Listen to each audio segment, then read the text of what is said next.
So this has honestly been a long time coming, but we need another competitor in the console space. With Xbox now rumored to be leaving the traditional console model behind, the story right now is that the next Xbox console is going to be a Steam machine like device, or rather devices, that will come from a few different manufacturers, and there will also be a portable handheld variant as well, and it will run some sort of low-level version of Windows. Meanwhile, we also have Nintendo sort of in La La Land doing their own thing with this hybrid console handheld design, competing arguably more closely with Valve's Steam Decks and portable handheld PCs than the PlayStation systems. So that really leaves Sony really the only ones sticking around with traditional console, models, targeting at least the mainstream hardcore consumer that's not on a mainstream PC. And I worry as we approach the release of the PlayStation 6, with Xbox now pivoting and Nintendo having done their own thing for many years now.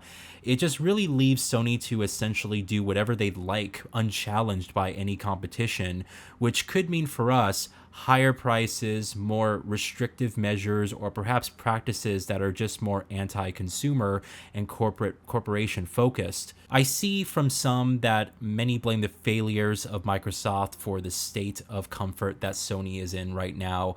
Currently, the PS5 is outselling the Xbox at least 3-1, and during the holidays, that gap widens even further.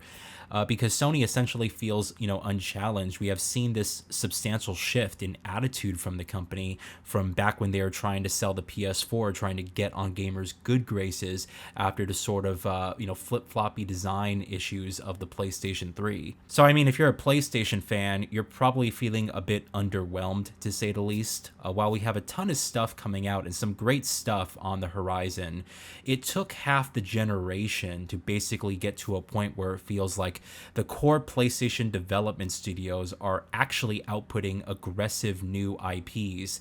And what the first half mostly consisted of was existing franchises and cross-generational titles that sort of took advantage of the new hardware.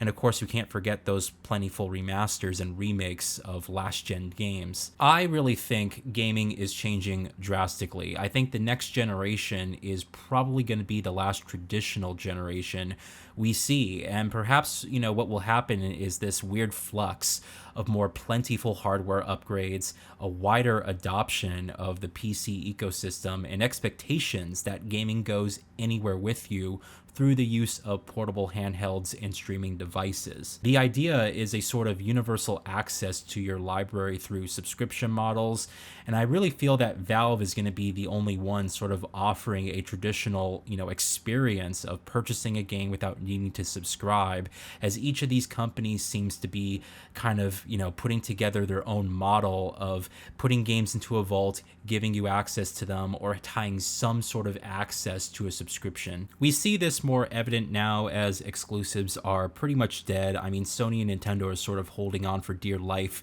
to keep things as traditional as possible. And Nintendo more so than any other publisher, with their pedigree and reputation. I have no doubt they'll probably find a unique market that they can just target over and over again, and their exclusive titles will just be stuck on their systems, legally, that is, on their own hardware. And Sony, is currently trickling down newly released titles to the PC about a year or so after their release on the PlayStation systems. But I feel that they're going to adopt sooner rather than later the Microsoft principle of day and date releases, because they're probably not going to find any particular growth or meaningful additions to their system lineup by people just simply waiting for it on PC. And that right there is really the main reason why we're discussing this. The console ecosystems are not growing. The stats show that the same people, gen over gen, purchased these consoles, and meanwhile the PC user base has substantially grown and passed even the users on PlayStation and Xbox. I think combined Steam users are actually more so than that. So, we see this particularly in young folks today, where I see at least the youth doesn't really care about owning an Xbox or PlayStation systems. They want PCs or they want laptops, and their friends are on there. They have VR headsets via the MetaQuest, which has just been hugely successful. So It seems that the younger audience coming into gaming today are expecting an open ecosystem where things aren't tied to one particular platform. And again, the expectations are that your library stays with you wherever you go. And while console manufacturers have made huge strides in at least streamlining the efforts to backwards compatibility and digital licenses, the games that have existed before still sort of heavily rely on having original console hardware. And most of those titles are already available easily on PC. And even if they have issues running, you can certainly do a quick Google search and find out how to get them working with just little trouble. Regardless of where gaming goes, I do grow wary for a future where competition is nearly non-existent. And the people running the show today are not really the same individuals who had started this train. You know, these companies are very different animals focusing on very different things.